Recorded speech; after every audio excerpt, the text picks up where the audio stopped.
And it could be, I woke up today, I'm healthy and I'm happy and my children are safe and I have a roof over my head. But I think sometimes we forget about those things and to just be thankful for what we have in the moment, because we're just constantly like, how do I get further? How do I get there? How do I get there? That we forget about the stuff in the middle.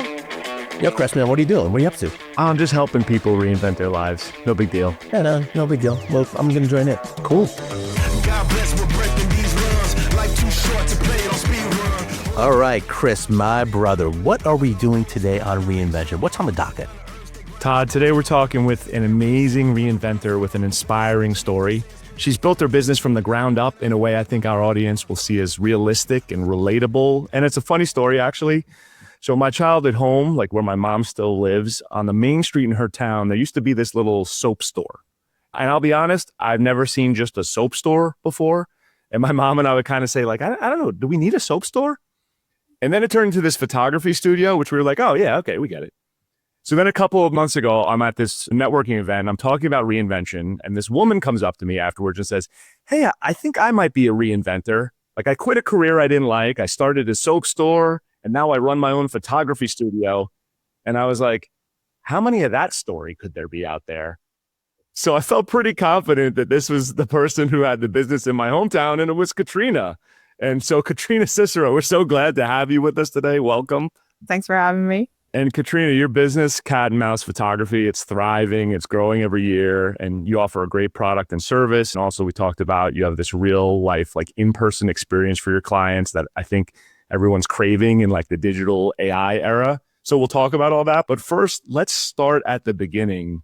When you're entering the job market in the beginning of your career, like what did you think your career was going to be? And like, when did you start to figure out this really isn't for me? Like maybe I want to try something a little different. So we can go way, way back. We can go somewhere in the middle. The day I was born. I always had a love for photography all through high school. That was the first business card I ever made. And when I went to college, Photoshop had just released to the public. So that was about 2005. And everyone was like, don't study art. You don't make money off of art. Everyone was like, don't do that. Don't do that. And I was like, oh, but I really like it. As Chris knows, I graduated in business marketing and I just couldn't find a vibe. I couldn't find a place that felt like this was home. I worked in corporate forever. Even if I was in a restaurant, I worked my way up to management. I did business marketing and management for California Peach Kitchen for 10 years. And it was like you would do all these things and somebody else would take your reward. It was just like it was the safe bet. And when I graduated, I was doing the 9 to 5. And Chris and I, we joked. I said to my husband, I said, if there was a window in my cubicle, I would jump out of it. Like I just couldn't. I hated all of it. And to me, that felt like the safe bet. That's what you did if you wanted to be safe. You want to work 9 to 5. You want to have a guaranteed paycheck. You want to like not think about it, then that's for you. And I was like, I don't want to do that. I want to be creative. I want to be like, how's this going to pan out today? Like, I feel like if I don't have that even today, that I'm like, all right, I'm starting to get stagnant, or, you know, what's my next challenge? What do I have to do to keep pushing myself? And I think a big part of me being successful was getting a business coach and somebody to just bounce ideas off of. That's not an immediate family member. Because my husband would say what I had to do. And then I'd be like, yeah, okay. And then my business coach would say it and be like, Alex, Bill said I should do this. And he goes, yeah, I told you that 2 weeks ago. So you need somebody like that to help you set your goals and to push you. And I think the best part was when I sold a piece of artwork that was $13,000 and everyone said that you wouldn't make money off of selling art. And I sold a big giant painted portrait and it was $13,000. I was like, in your faces. I did it. But every day is a struggle. Like I said, you have to have that risk all the time. Otherwise, you're not pushing yourself. If I'm not scared about something, if I'm not scared to call somebody, if I'm not scared to say, this is my session fee. And we kind of joked about that. My coach kept saying like, no, you got to raise it. You got to raise it. I'm like, I can't raise that. No one's going to pay that.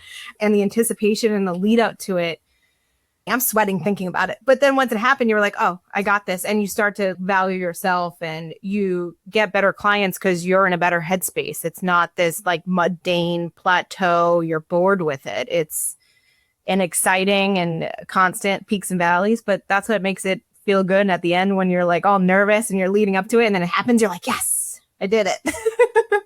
You always had the bug. I mean, so you were always at heart entrepreneurial by nature and probably always had the sense that, yeah, like I'm probably best suited to do something myself. But you took the path that you said was secure and like what you're supposed to do. And you worked corporate for a long time while struggling. It sounded like it was always a struggle for you, but you did it for a long time.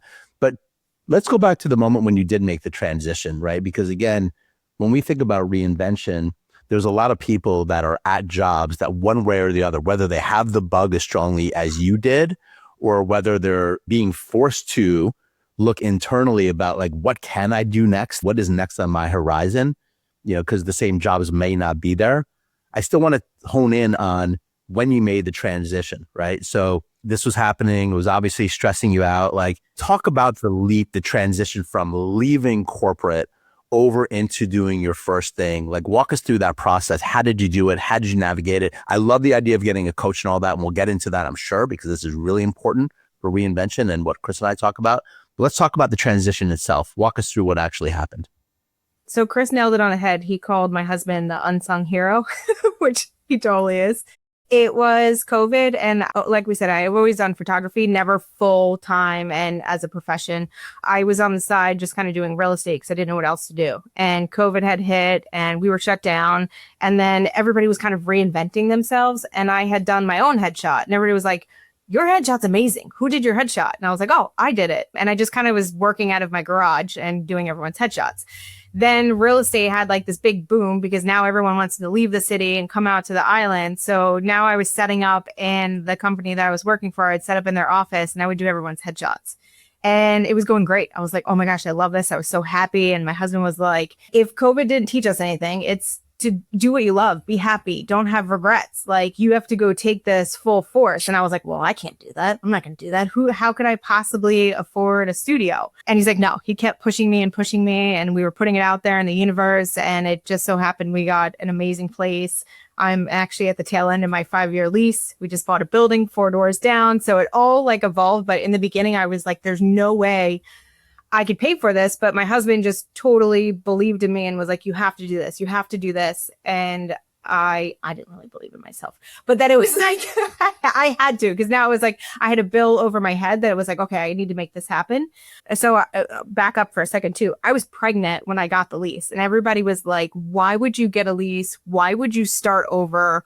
Why are you doing this? Like, this is such a scary thing. Like, you're pregnant. And it almost kind of fueled me a little bit more just because somebody was like, oh, you're pregnant. Like, you should be home. And like, if you look on my Instagram and you look at the behind the scenes, I am full blown pregnant and I'm building shelves and spackling.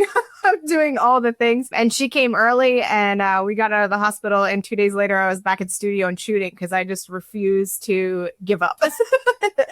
But I think to answer your question, I didn't want to be miserable. I didn't want to have any regret. When my husband said, don't have any regrets, like, do you want to be old and like you lived a boring job and you just did it to like be comfortable? Or do you want to like be old and have no regrets and be like, look what I built for my kids? Or at least, I gave it my all. I gave it 110%.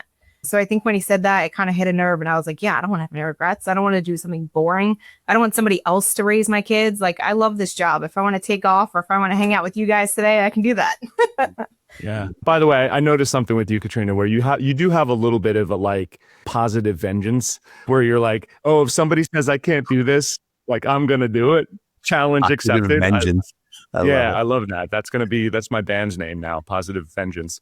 And I think one thing that I pick up from your story, though, because Todd talk about like how it started in a transition, you just did something, right? You're in the real estate office and you go, oh, I'm going to take my own headshot. I can do this well. Like, let me do this well. I don't know if this was conscious or not, but what you did was you put it out into the world because people are seeing your product in the world. It sounds like you didn't even tell them it was your product, right? So when people saw that and they said, oh, that picture looks great, who took your headshot? What was the feeling of that? Like, did you immediately start to think, oh, this could be a business? Yeah, 100%. I love photography. Like I said, it was the first business card I ever made. I always dreamt that I would like be a photographer for GQ or Vogue. Like, I think in high school, you do that project for if you're in photography and you have to make a magazine cover. I'm like, this is what I want to do. So I worked for a big real estate company and some of these people who are like, I'm like, I know who that person is. They're like, no, I want you to do my headshot. I'm like, what? This is so exciting. So there was definitely a lot of validation there. I just didn't have that full push until my husband really saw it and was like, okay, everyone loves what you do. You're happy. I think that was the biggest thing for him, that he kept pushing because I was so happy. I feel like everyone needs to find what's something that's easy for them and they enjoy it. I feel like when we get stuck into something because it's an easy paycheck or, it's just you're surviving, like, what is the point? We all have these gifts and we have to like find that gift and like run with it. And you just need somebody. If you don't have a partner, or you don't have a best friend, like go pay for someone to be your cheerleader, because it makes all the difference. And I don't have any regrets. Like, yeah, there's days where it sucks. I mean, we were talking about that. There's days that you're like, should we close up? What do we do? And then there's days where you're like, okay, this is freaking awesome. I just had a $13,000 sale. Let's keep going. Yeah. So it's not easy. It's not easy. But if you want easy, go be boring and, have some regrets. If you want to have no regrets, then, you got to risk it and be crazy.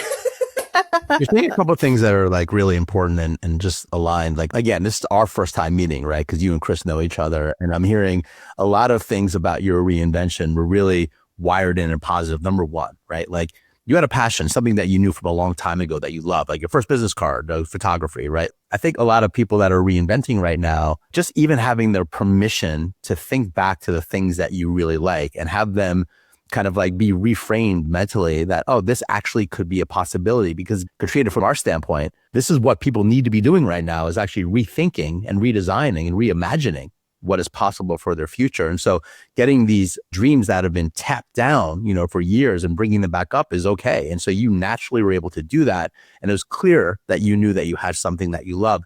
You also had another great benefit in reinvention, the process of reinvention, which is you had a really supportive husband, who was like literally pushing you energetically and emotionally. Like, what a gift. Like, what an absolute gift. And you said something really interesting before. You're like, well, if you don't have that, like, go find someone, pay someone to do it. Like, we were laughing when you said it, but we all need to be finding the support systems that can help us reimagine our lives and our dreams, right? And not surround ourselves with all the naysayers and all the people that are going to tell you that you can't or that you shouldn't. And because there's going to be a million reasons why you shouldn't do any of this. Okay. And you'll talk yourself out of it. I mean, it's so easy not to do it, right? And even when you get in it, it's hard. Like I have days when I still don't know if I can make it, right? And then you get a big sale. But I want to talk a little bit about that, because you said something before around like supportive husband, but then you hired a business coach, right? Because you're like, well, even though my supportive is really supportive emotionally, you're also not listening to him, or maybe you listen to him in a different way than you do someone who is like seasoned and professional, which is why Chris and I are like spending a lot of time coaching people and building communities around this whole notion of reinvention, because we know that the support that you get needs to be really tailored and really specific. So talk to me about your decision to get a business coach. Like, how did you know that you needed that? And what are you getting from this person that's just different from the emotional rah-rah support you're getting from your husband? Again, so not to, keep fluffing up husband over here, but when I said that I couldn't open a studio, he said, well, then you have to go find the best and you have to go learn from them. And I started Googling like top photographers in the world and who offered classes and things like that. And I found somebody, she well-known author, she has courses, she has a whole team of people that will coach. And I reached out to her, and then it turned out that one of her coaches that were underneath her, his studio is in my hometown. And when they're interviewing you, they don't know like where you're from. They don't know anything like that. You don't give them that information. It was just so wild that we were paired together. And when I was a kid, I used to ride my bike in his parking lot. So then when I went to go meet him, I'm like, okay, this is so weird. And we ended up being best friends. And it just like, I love Amanda Frances. I've read her book 10 times. Sometimes, and it could be any book, but sometimes you read something and your brain's not ready to hear what you're reading. So sometimes on the third read, you hear something and you're like, I never heard that before. Like a week after I had talked to Chris and we were talking about Amanda Frances, and I was like, I have to go back and read her again because I talk so much about her. I'm like, he can't ask me questions and I don't know it. So I went back and I read her, and I was having a hard time with this client who I always do a discovery call because I want to get to know you. I want you to have my value. I want all the things to sync together, and that doesn't happen over a text. So I am always so persistent with a discovery call, and this woman was like, no, not doing it. And I was like, well, I want to lose this person because this person is trying to, give me money. So I'm listening to Amanda Frances, and I've never heard her say this. She goes, stop with the discovery calls. Stop putting up walls for your clients. If your clients want to give you money, let them give you money. why are you putting up a wall? And I was like, I never heard that before. So I quickly like jotted up my discovery call. This woman filled it out. I said, hey, I think you're in this category, but you could be in this category for a session fee. I'll leave it up to you. I know you're busy. It's up to you. She booked her full session, no problem. And I don't know if it's the universe or whatever, but it's like I went back, I read that, and I heard it, and I never heard it before. Like, it's always been my rule that we have a discovery call. I want to know you, get to be friends with you, and make sure that this shoot is everything that you dreamt. And this person was totally fine with it, and they spent tons of money. But like, I got in my own way because I heard someone else say something, and then it's one of those things like you can hear stuff, but your brain's not ready to comprehend it at that moment. I'm a big person on reading and listening to audiobooks. I try to listen to like 2 or 3 a month. And I think that's a whole part of it too, is you have to have all the things. Like having Alex is amazing part of it, but you do need a coach. And on top of a coach, you need someone who writes books and they're successful. So you could take the little pieces. And I feel like sometimes when you're reading these self-help business books, it's not a story. It's not like you're reading Harry Potter and you can vision the whole thing happening in your head. When you're listening to these books, you get sidetracked and you're like, okay, how do I apply that to my business? So you like go off on these tangents. You don't even know what you're reading. So I think that's why like I'll miss stuff. So I love reading it like 10 times. And I'm like, oh, okay, let's go. I got this. I mean, we always say like never reinvent alone, right? Always have community, always get support. Don't do it in isolation. And I think what you're exhibiting there, Katrina, is like, there's a humility to this, right? Where you're like always learning and even relearning. Don't worry, there's no Amanda Francis quiz questions in this interview, but like you went back and reread that book. It's funny because I just read a book that's called The Prosperous Coach. And like you said, I'm reading it, I'm like taking notes on it. And then I went back and read the notes the next day and I was like, oh wow, I like didn't even register that thing. I'm like ready for when's the third time I read this book so that it actually sticks, right? So yeah. You really exhibit, I think, that it's kind of like wearing the white belt, beginner's mind, always being open to new things.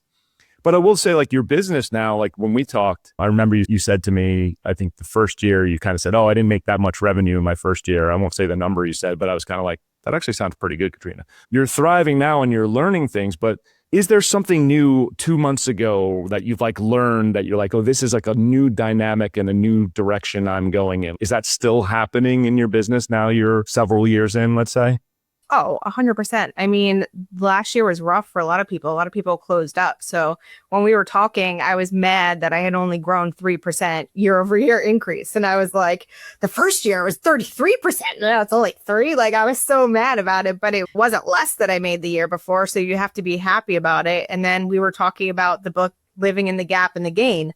Like if we are entrepreneurs and you constantly are living in that gap and you don't appreciate the gain, that could shut you down any second. Like you have to set goals, and sometimes you can't just like manifest and be like, oh, I'm going to make 500,000 this year. And then you're all bummed out that you didn't get there. Like you have to celebrate all those tiny wins that are getting you to there. Like you can't just say, this is what I'm going to do and expect to happen overnight.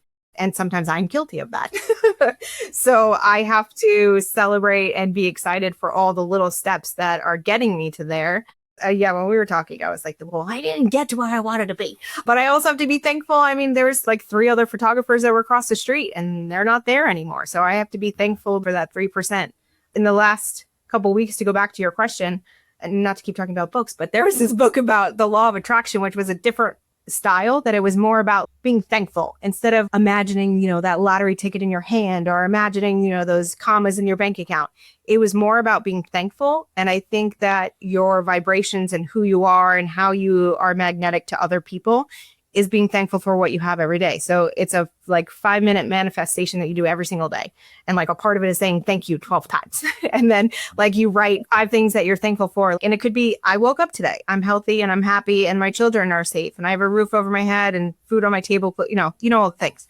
But I think sometimes we forget about those things and to just be thankful for what we have in the moment, because we're just constantly like, how do I get further? How do I get there? How do I get there? That we forget about the stuff in the middle. And I think if we're negative, then that's what we're going to attract. And if we're like, I didn't get to that spot, then that's what the universe or God, whoever you want to call it, is going to keep giving you that. But if you're like, oh, thank you for this, thank you for that, thank you.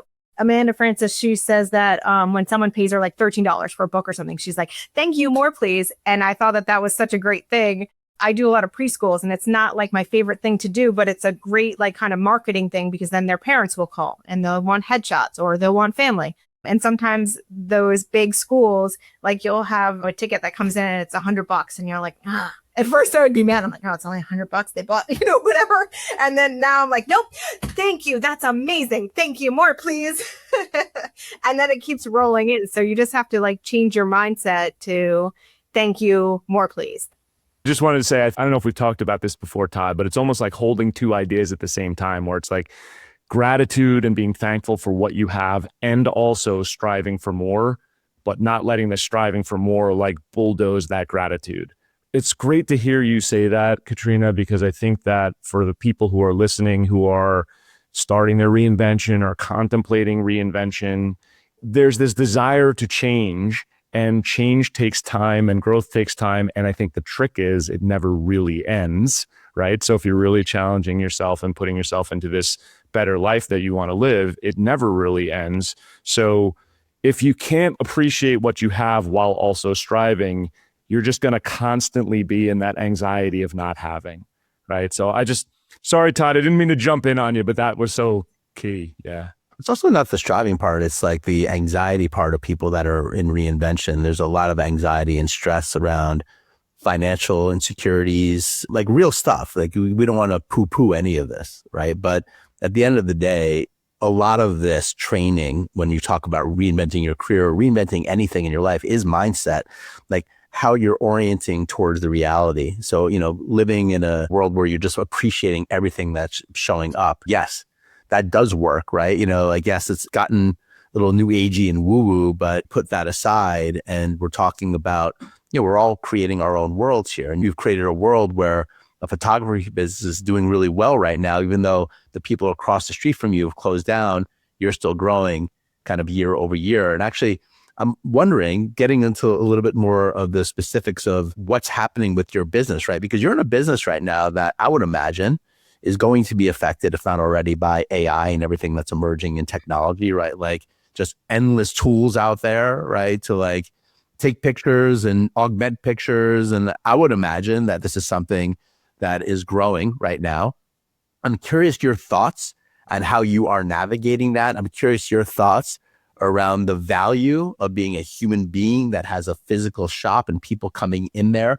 Because one of the premises that we're learning in our podcast is that the businesses that might have a really big future are those where it's just people coming together, where there's actually people supporting people. Like human services will never be something that gets diminished by technological onslaught and AI coming over, right? So I'm just curious about your thoughts on all of this, AI, technology, how you're going to navigate this. Like, what are you betting on to continue to grow? Like, what is your secret sauce that's allowing you in a time where other people are failing that you're still growing 3%? Talk to us about that and how, you feel about all this. So I think if you let it consume you, it will. And yes, it is scary, but I feel for me, before AI got so big, I changed my business model to be more about the experience and to be, if you're going to be spending this much money with us, I want you to know it's going to be done right the first time. And I want it to be like, okay, we're going for a big milestone, or we're going to CAT for our office and we want this amazing headshot and we want to rebrand our website. And I feel like people who really truly want that and want that value in their business, they're not nickel and diming the situation. It's like, no, she was referred. She's the best. We saw her work. That's what we want.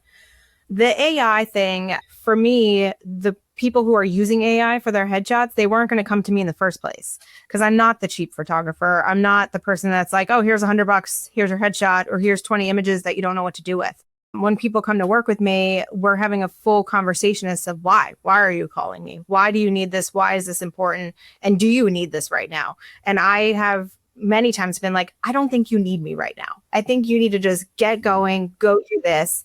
Don't put a Band-Aid on it. Go get yourself up and running. Take your picture and then come back to me when you're thriving and you're ready to go. And like, you want the full experience and you want your team and you want me to hold your hand and you want the wall art and you want all the things. Like, I'd rather push them off and like have them go full experience. And I'm not saying I do that all the time. We do headshot minis and stuff too, to like fill you in. But I don't want to stress about it or worry about it or think that that's going to take away from me, because I think someone could use that as a crutch or they can use it as an excuse. I mean, I can make up excuses all day long, but if I let myself do that, then I'll beat myself up, and what's the point? So it's been about 4 years now is when I really changed. I used to be that shoot and burn photographer that I'd be like, sure, here's all the pictures, give me $200, $500, whatever it was.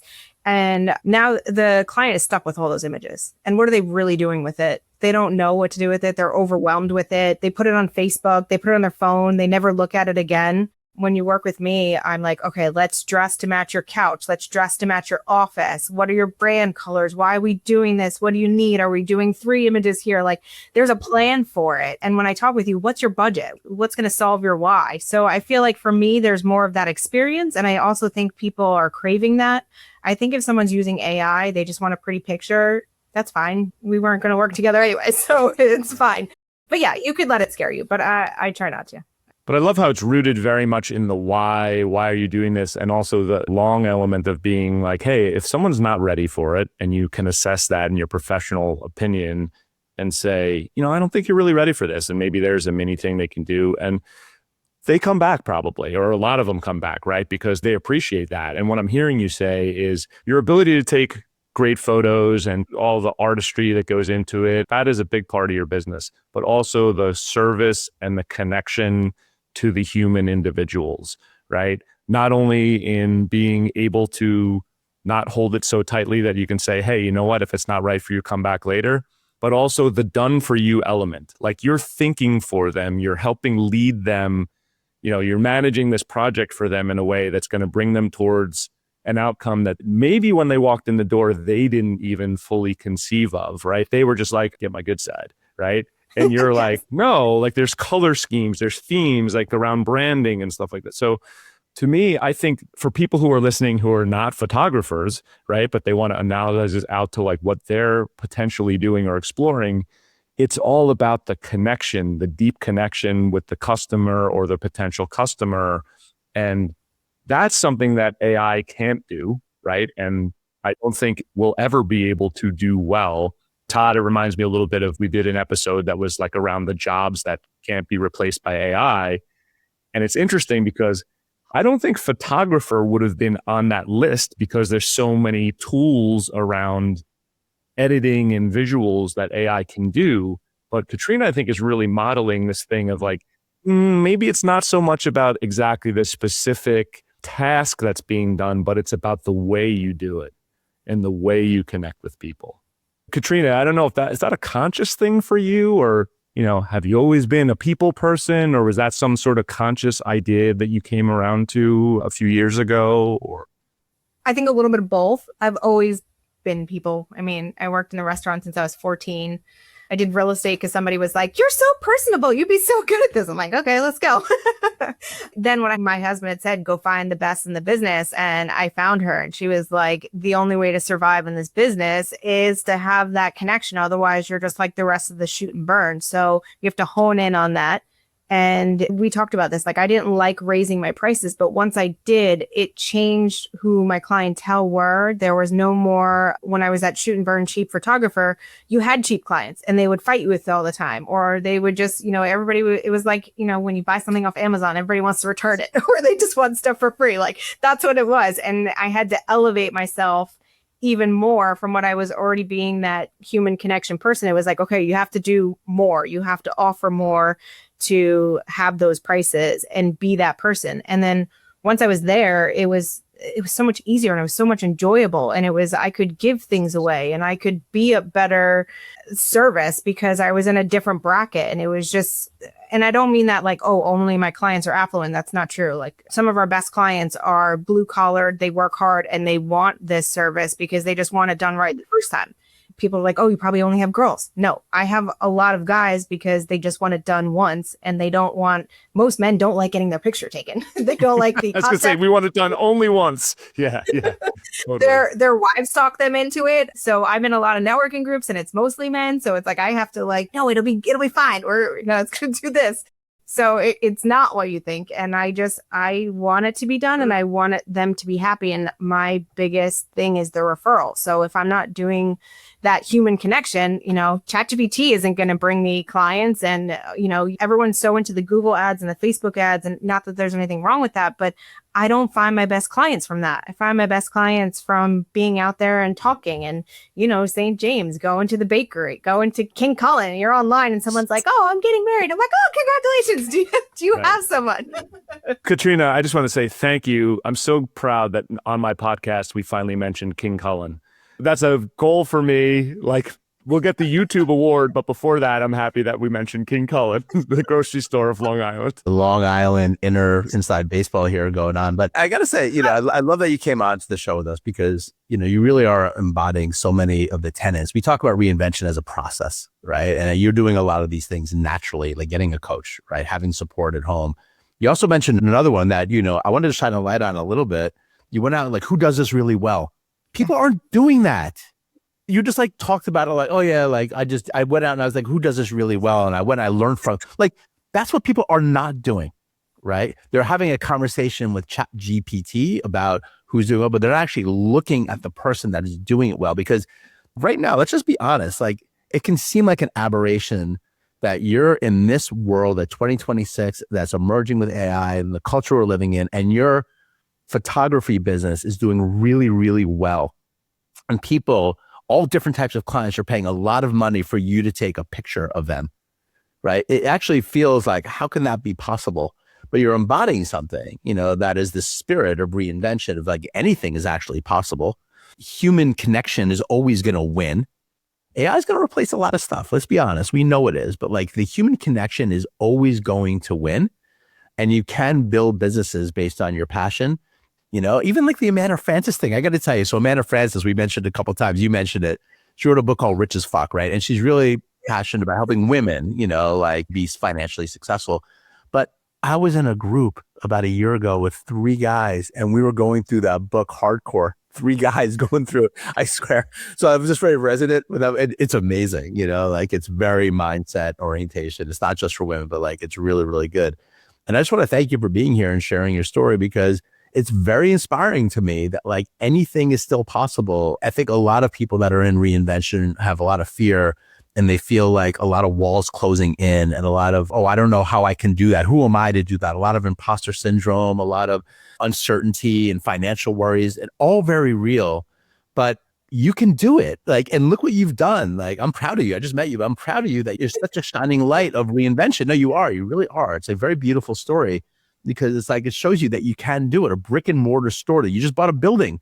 You said a bunch of things here, like in passing. You just bought a building, doing photography.